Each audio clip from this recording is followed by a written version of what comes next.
In calculus, there are two big concepts, derivatives and integration. So we've been working most of this course with derivatives, and now we're going to move on to integration. So all integration is basically an antiderivative. So a function that undoes the derivative and gives you back the original function. So for instance, a lot of times in real life situations, you will see that you'll find the rate of change, something is growing. For instance, this coronavirus right now, the rate of change, people are getting infected. So looking at the rate of change, we might be able to, or we could be able to find the function that would map that information. So let's first look at the following. So a simple derivative, right, was if we had the derivative of x squared, we can say that this is equal to 2x.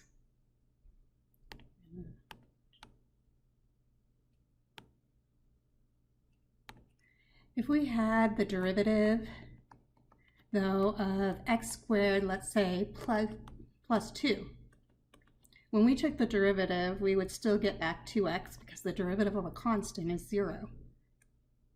What about the derivative of x squared minus pi? So if we took the derivative of this, we would still get back 2x. So the antiderivative, and so let's kind of look at that, actually why that is happening. And so let's first look at the function y equals x squared. So we got a parabola that's centered at the origin. Now let's look at the equation y equals x squared plus 2. And so if we graph that, that's just the parabola that shifted up 2 units, right? And if we did x squared minus pi, we just have the parabola shifted down pi units.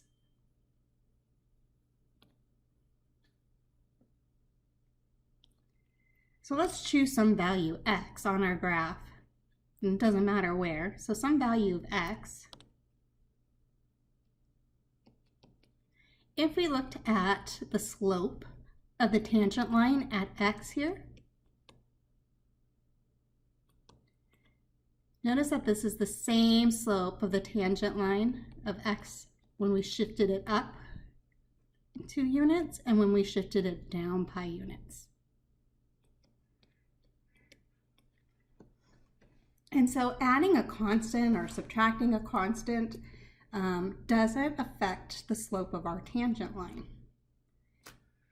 And so by definition, the antiderivative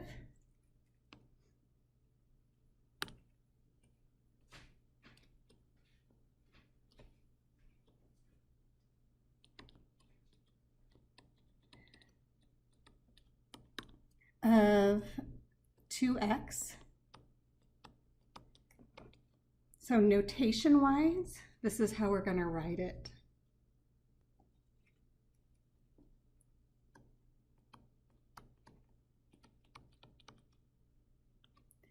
So we write this as, so it's kind of like an elongated s, 2x, and then you're going to see a dx here. That just tells you which function you're taking the antiderivative of. We can see that this is equal to, or this is equal to x squared plus some constant c. This is called an indefinite integral.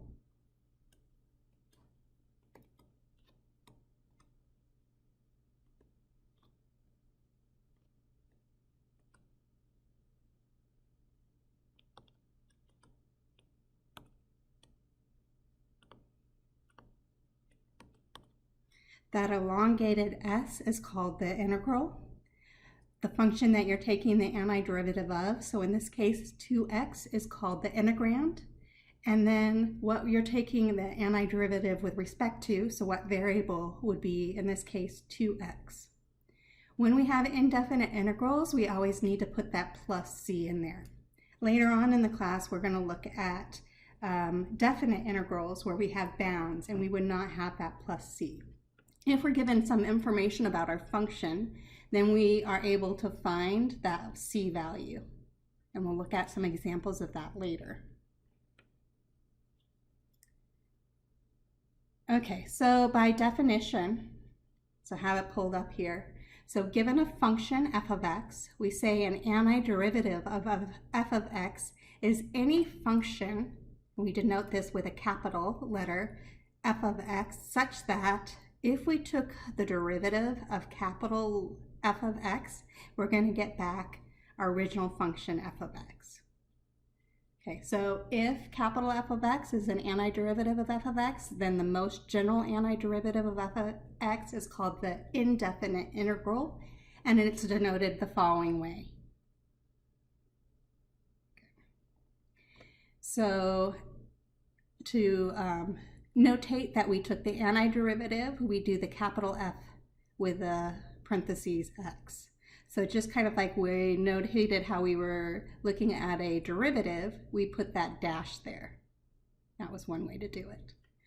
And then we have to, for indefinite integrals, like I mentioned before, we have to add that constant c, because changing that c doesn't change the function and the slope at that value.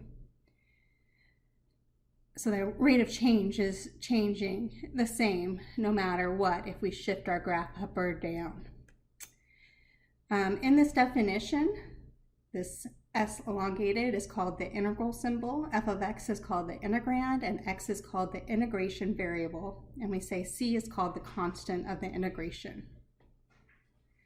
Okay, so I don't know if you could tell back here that this is true. So if we look back at our example that we just looked at, right, and we took the derivative, so in our case, the antiderivative of f of x, right here, we could say that capital F of x, no, why it's not,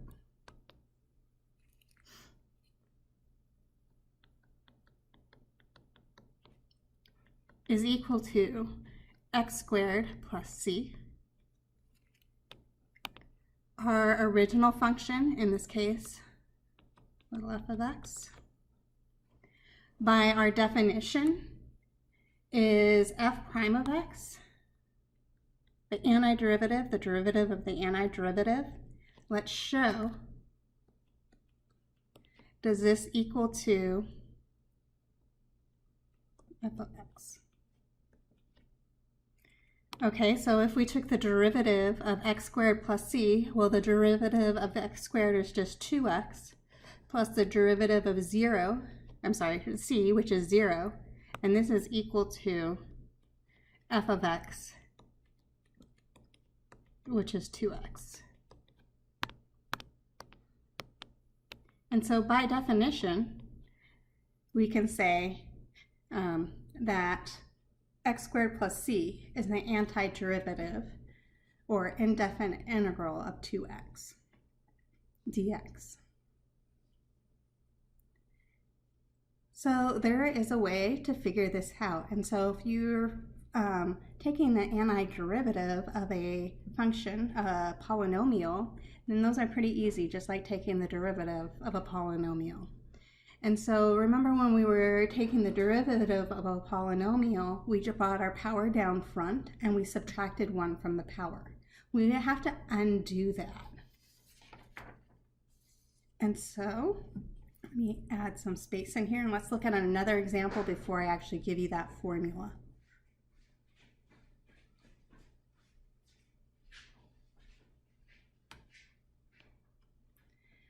So let's say we had the antiderivative of x cubed plus, x cubed dx.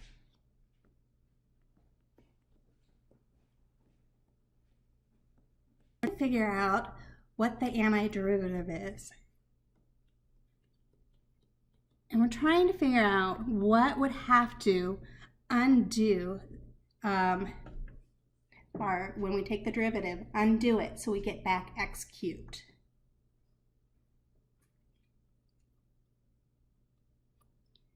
Well, if we have, how about if we have 4 in the denominator and x the fourth here. When we take the derivative of that, we have to subtract, or we have to bring down our power.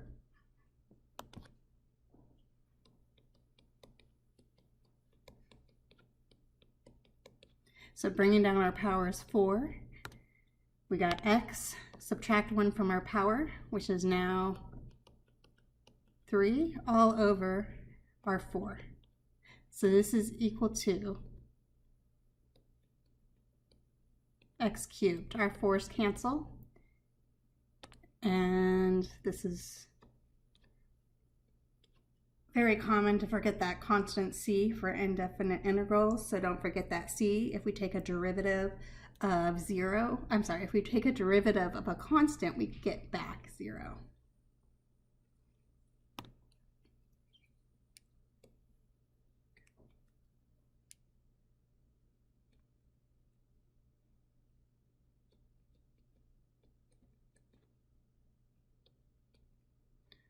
So this right here,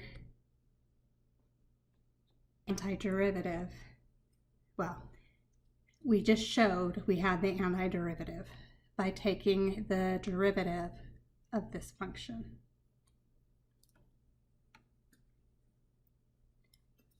Okay, so there's an easy way to do this.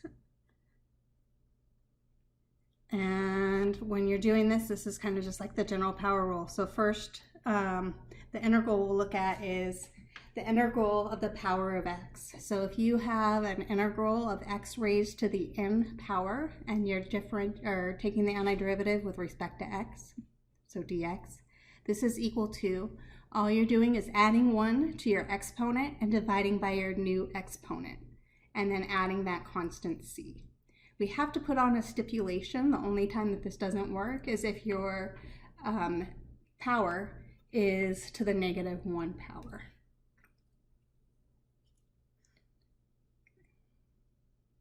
Well, let's show that this works. So this basically is saying then, right, f of x, this is equal to x is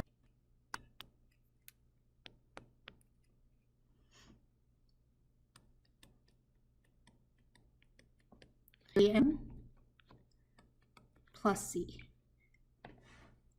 So in order for this to be the antiderivative,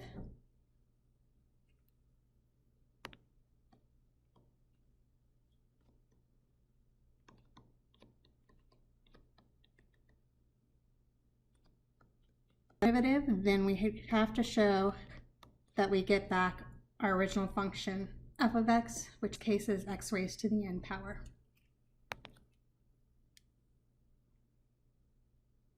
Okay, so taking the derivative, we can see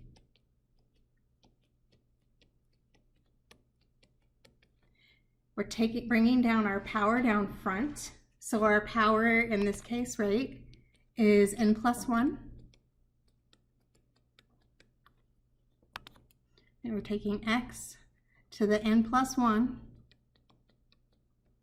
and we're subtracting 1 from that power, all divided by this n plus 1, plus the derivative of a constant, which is 0. We can simplify.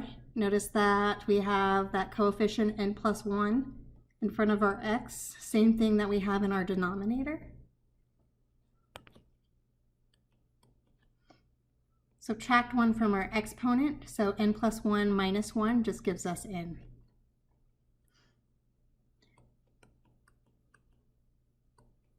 So the derivative of our antiderivative is equal to our original function f of x.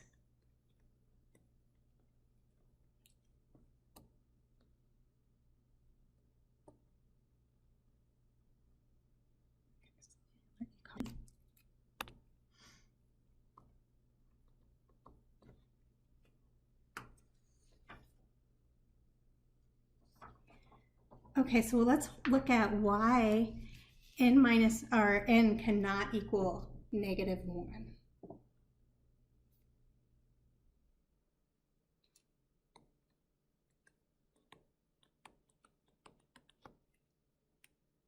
Oops, sorry. Trying to do too many things at once. Okay, so recall. If n was equal to -1, then we would have x to the -1, which is equal to, I don't know if you remember, but what do we take the derivative of?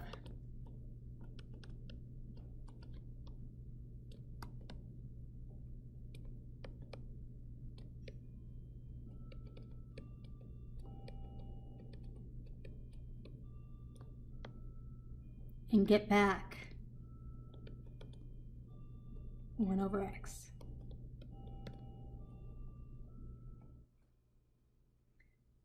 So don't you all talk out there at once. So remember, if g of x was equal to the natural log of x, then g prime of x, this is equal to 1 over whatever we would take the natural log of, which is x, times the derivative of the inside, which is 1. So that's telling me if n is equal to 1, that rule of the antiderivative of x to the n, if n is equal to -1, doesn't work. So if we have the antiderivative of x to the n dx, where n equals -1,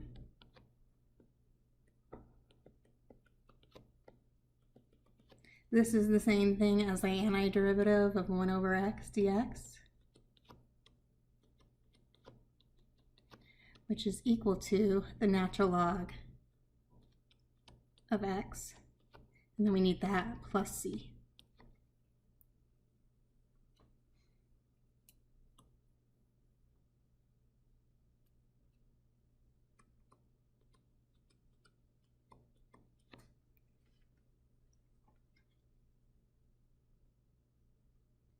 Okay, so let's look at a few examples.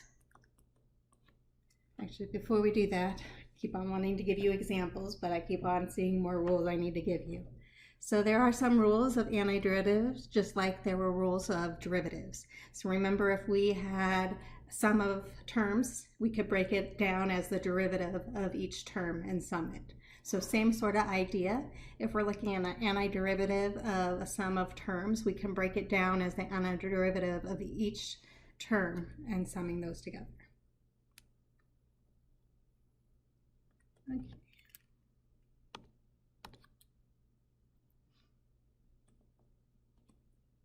So rules of antiderivatives.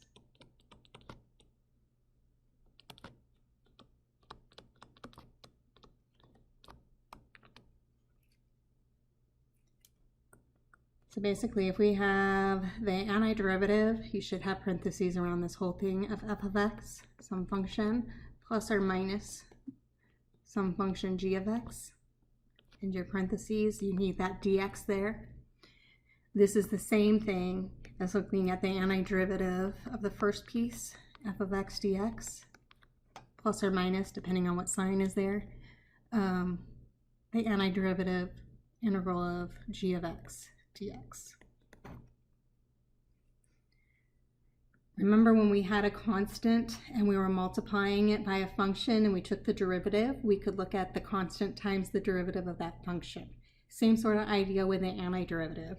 So if we have the antiderivative of some constant k, I'm going to call it k, times the function f of x dx, k equal to a constant, or coefficient in this case.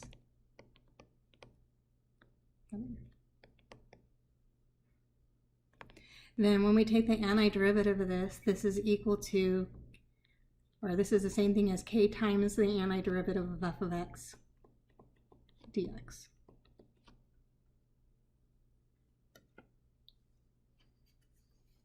Okay, so now I believe that we're ready to look at some examples. And actually another rule that might help you. What if you were just taking the antiderivative of a constant, k dx?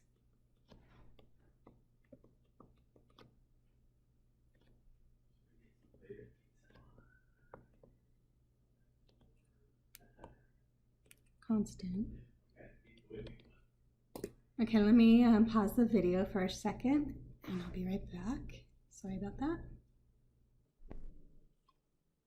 So what can we take the derivative of and get back a constant? So looking at this, what would the antiderivative of a constant be? So remember, if we took the derivative of some coefficient times just x, the antiderivative, or the derivative of that, would give us that coefficient k. So our antiderivative of a constant is that constant times x, and if we're doing indefinite integral, we need to put that plus c.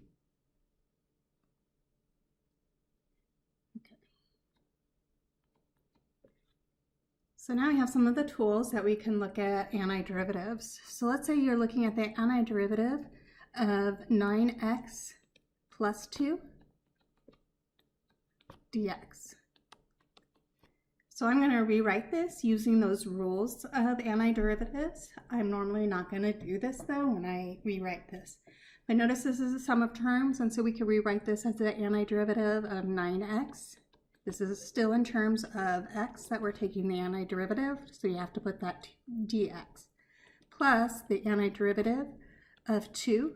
Again, we're doing this with respect to x, so we need to put that dx. We can pull the coefficient in front of the x on 9x out in front of our integral, and so we have 9 times the integral of x dx plus the integral of 2 dx. Okay, so when we take the antiderivative, the rule said you're going to add 1 to your exponent. So our exponent, if it's not shown, is 1. And you're going to divide by your new power. So our new power is that 1 plus 1. Plus some constant c. I'm going to just call it c sub 1 because the antiderivative of that piece, the definite integral, is c, has to add a constant. Plus, so the antiderivative of a constant 2 would be 2x. Plus some constant c. It might not be the same constant as we did over there, so let's just call it c sub 2. And so this is equal to 9x squared all over 2 plus, I'm going to just rewrite it as 2x here, plus c sub 1 plus c sub 2.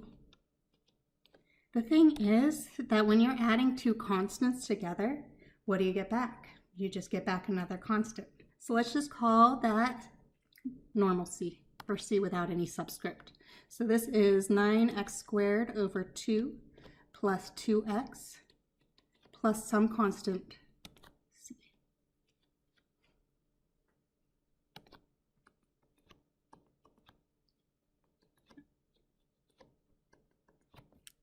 Okay, so we've just found that the antiderivative of that 9x plus 2 dx was equal to 9x squared over 2 plus 2x plus c.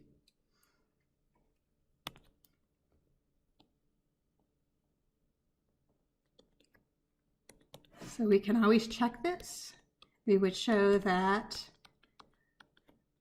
the derivative of our antiderivative is equal to our function f of x.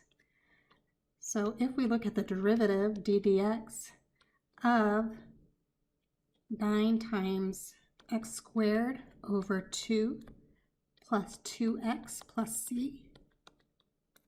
We want to show that this is equal to 9x plus 2. Okay, so taking the derivative on the left, when we look at this, we're going to bring our power down front, which is 2. We're going to subtract 1 from our power.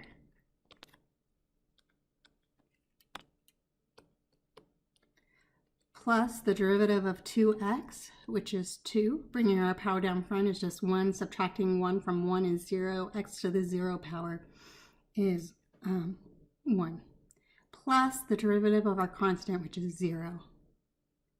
I notice that I have my 2 in the numerator and denominator cancel. And so we're left with a 9x plus 2, which was what we were trying to show.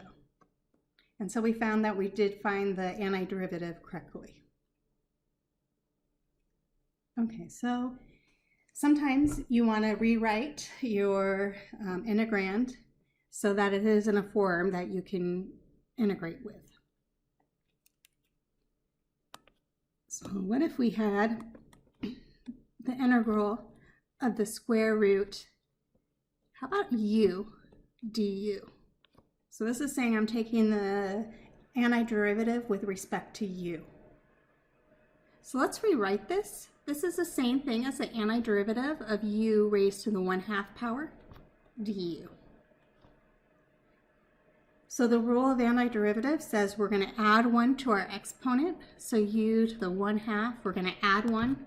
I'm going to write that 1 as 2 over 2 in this case, and divide all by our new power. Well, our new power is this 1/2 plus 1, which I call 2/2, plus our constant c.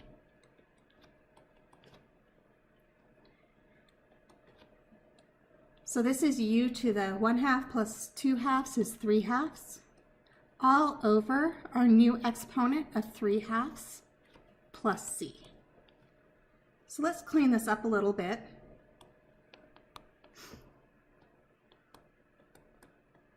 Well, this is the same thing as divided, right, by 3/2, so we can invert multiply.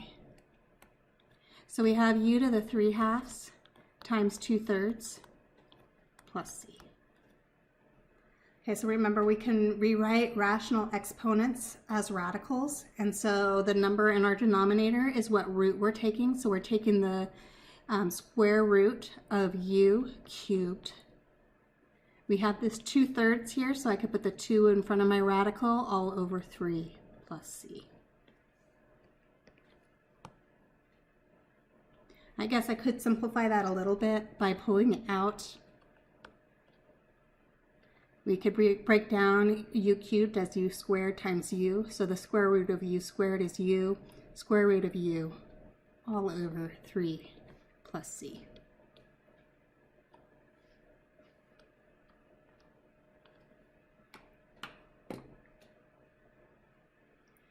What if we're looking at the antiderivative of our exponential function e to the x? So what could we take the derivative of to get back e to the x?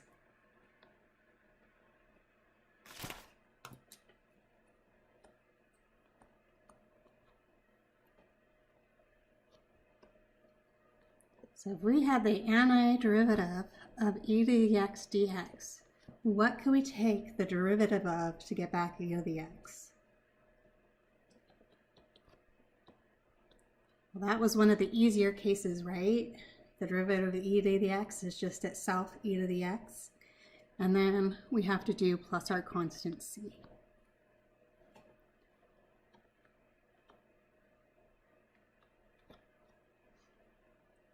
So rules for antiderivatives.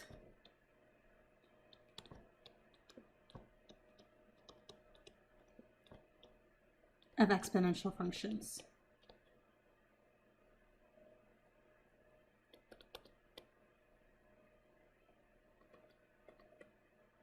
I just gave you that one, right? So the antiderivative of e to the x dx, this is equal to e to the x plus c. What if, though, it was the antiderivative of some constant k times x dx? So we need it. Remember when we took the derivative of e to the kx, we took the derivative of the exponent, it would just give us k there. So we need something that's going to undo that. So in order to undo that, when we take the derivative, we need to divide this all by our coefficient k. Let's see. So when we were taking the derivative and our base was not e, this was a little more difficult. We had to tack in that natural log of that base, which basically we're doing when we're doing e, but the natural log of e is just 1, so we didn't have to write that in there. If you have the antiderivative of a raised to the x power, and I need to put my dx there, a little bit of a stipulation. When we're looking at exponential equations, a had to be, by definition, to be an exponential, it had to be bigger than 0, it couldn't be negative, and it couldn't be 1. So if we're looking at the antiderivative of a to the x, this is equal to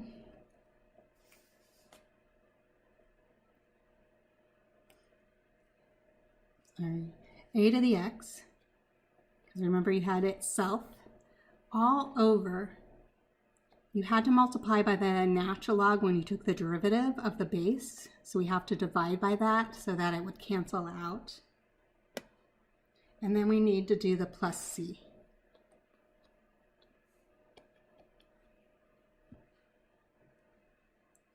So if this was a little different and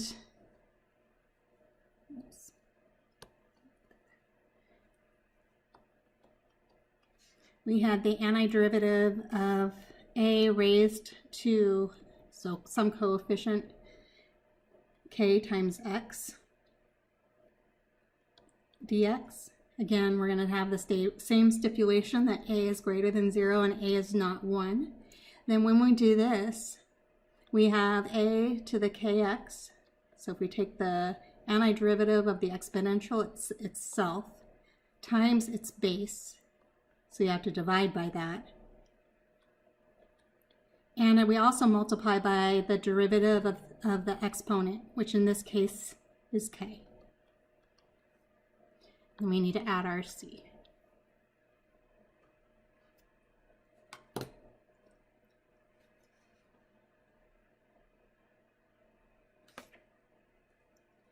So let's just, now we did write it already, but let's look at and write the rule for logarithms.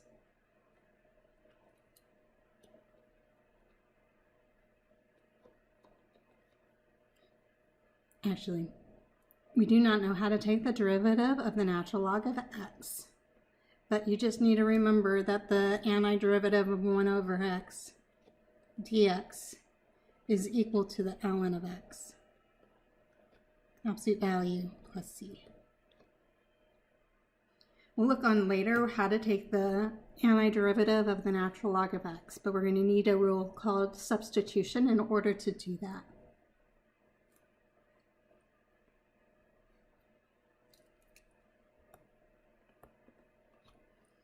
So let me pull another example up. I'm going to pause this while I pull one from the book. So let's say that we have the antiderivative of v squared plus e raised to the 2v power, and we're taking the antiderivative with respect to v, so we have that dv there. So again, taking the antiderivative, we're just going to take the antiderivative of each term. So the antiderivative of v squared, you're going to add 1 to your power, plus the antiderivative of e to the 2v. Well, it's itself, e to the 2v, divided by the coefficient of 2 here.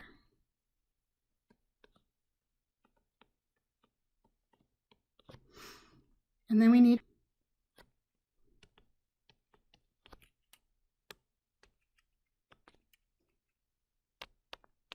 my screen is freezing, sorry about that.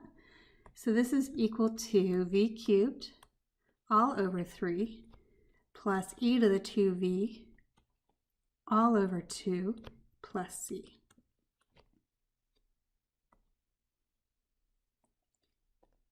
You notice something. If this had been the same thing, except instead of the dv, it had dx. So if we had the antiderivative of v squared plus e to the 2v, and this had a dx instead, we are taking the antiderivative back to x. There's no terms in there that have an x in there, so you're treating those as constants.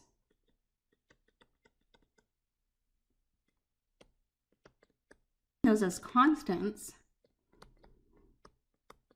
when I take the antiderivative of v squared, that's just v squared times the variable I'm taking the antiderivative of.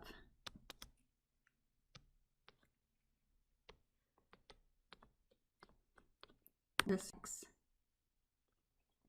plus this e. Well, this doesn't have a variable x in here, so it's times our variable we're taking the antiderivative with plus our c.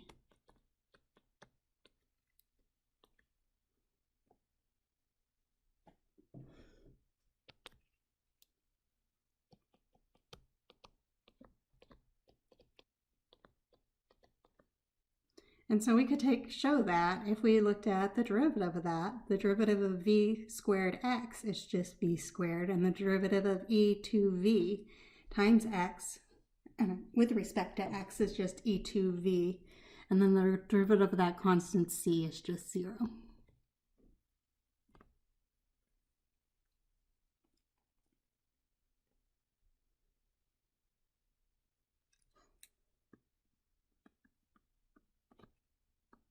So let's look at another example. What if you had the square root of x squared plus 2x minus 1, and this was all square root of x, and we're taking this with respect, the antiderivative with respect to x, so dx.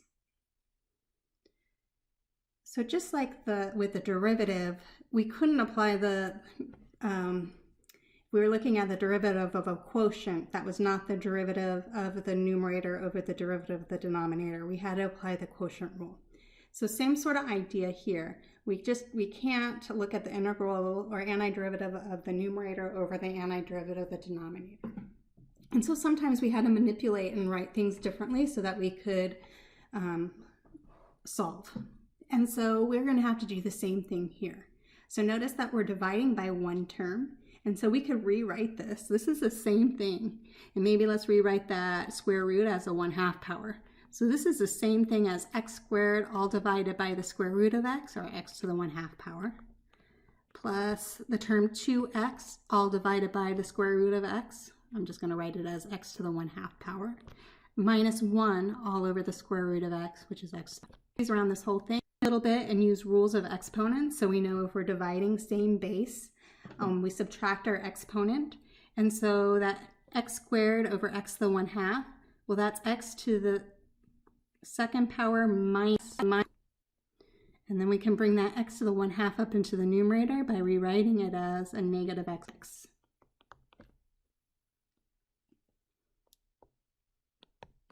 So rewriting this, we have the antiderivative, the integral of x. So 2, getting a common denominator, is 4/2 minus 1/2 is 3/2. Plus 2, so x raised to the 1 minus 1/2, so 2/2 minus 1/2 is 1/2, minus x raised to the negative 1/2.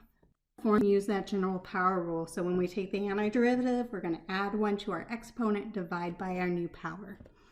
And so this is equal to x to the 3/2 plus 1. When I'm adding the 1, I'm dividing 5/2 plus 2/2. I'm sorry, 3/2 plus 2/2 is 5/2. Jumping ahead.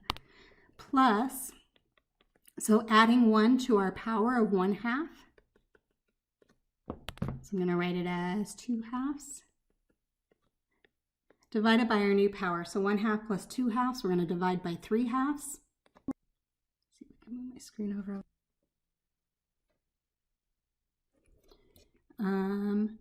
Actually, that's a minus, not a plus. So minus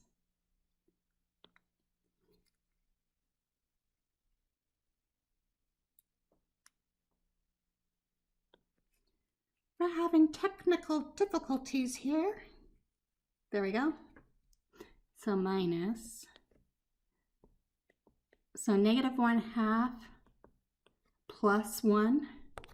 So plus 2 over 2. All divided by our new power. So negative 1/2 plus 2/2 is 1/2. Plus our constant c. So we're just going to invert multiply each one of those terms by its denominator, and we would get, so invert multiply by 5/2 is 2/5. X now raised to the 5/2 power.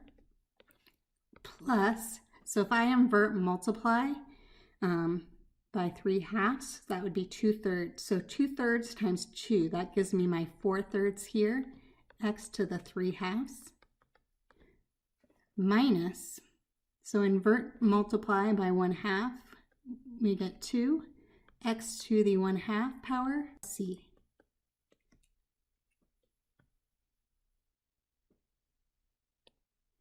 And so we found the antiderivative of that.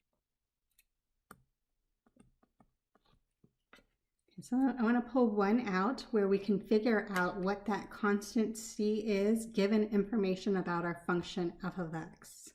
So I'm going to pause the video while I get a problem. So we want to find the equation of a curve f prime of x equals x to the 2/3, given that 1/3 is a point on that curve. So we want to find the equation of the curve f of x such that f prime of x equals x to the 2/3. Okay, so we're going to use the fact that if we look at the antiderivative of a derivative,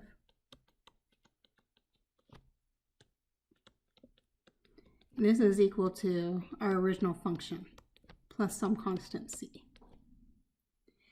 We can use our information that when x is 1, y is 3/5. Once we look at the antiderivative of x to the 2/3, we can use that information to figure out what c is. Okay, so we're looking at the antiderivative of x to the 2/3 dx. So using our power rule of antiderivative, we're going to divide by our new power, and our new power is adding 1. So we have 2/3 plus 1, so plus 3/3. 2/3 plus 3/3 is 5/3. We're dividing by that new power of 5/3 plus some constant c.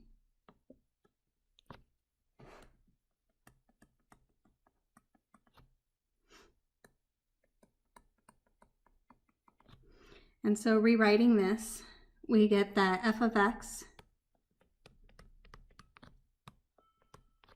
is equal to 3/5 x to the 5/3 plus c.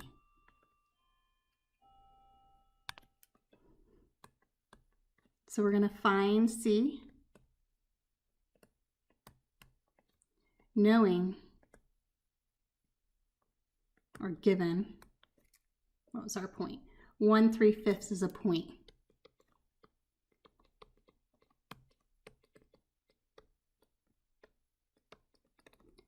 On f of x.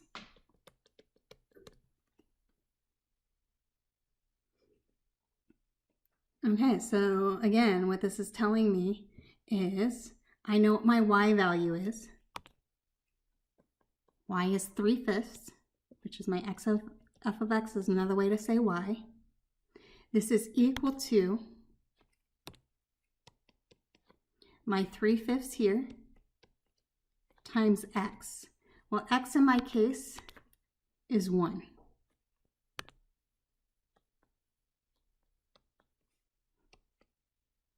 This is all raised to the 5/3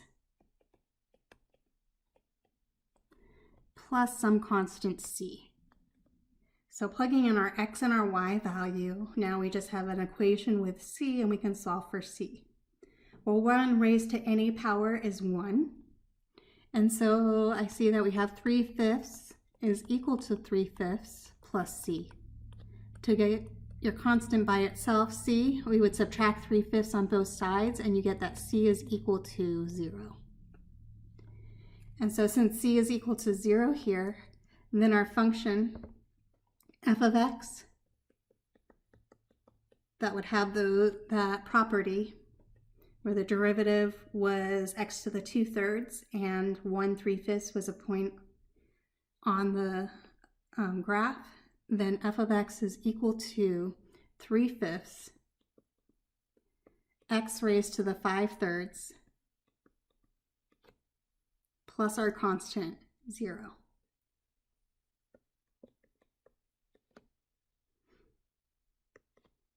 Or if we want to clean this up a little bit, well, this is the cubed root of x to the 5th power all over 5. Cleaning it up a little more, I can bring out x to the 5th, I can bring out 1x when I take the cubed root of that.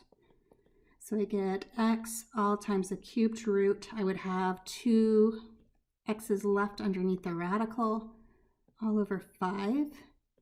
Let's not forget about this 3 right here in front of the radical.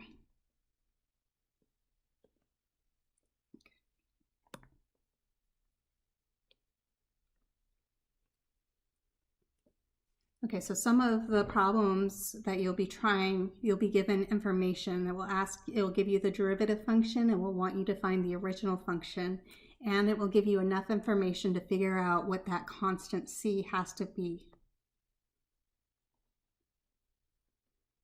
So that is antiderivatives. So this had everything in it but trigonometry. So if you are doing antiderivatives for calculus for STEM majors instead of business or social science majors, then we have to look a little bit more and look at the antiderivatives of our trig functions, our inverse trig functions. And so I will do a different video with that information in it. So hopefully this is helpful, and I hope you guys are doing well.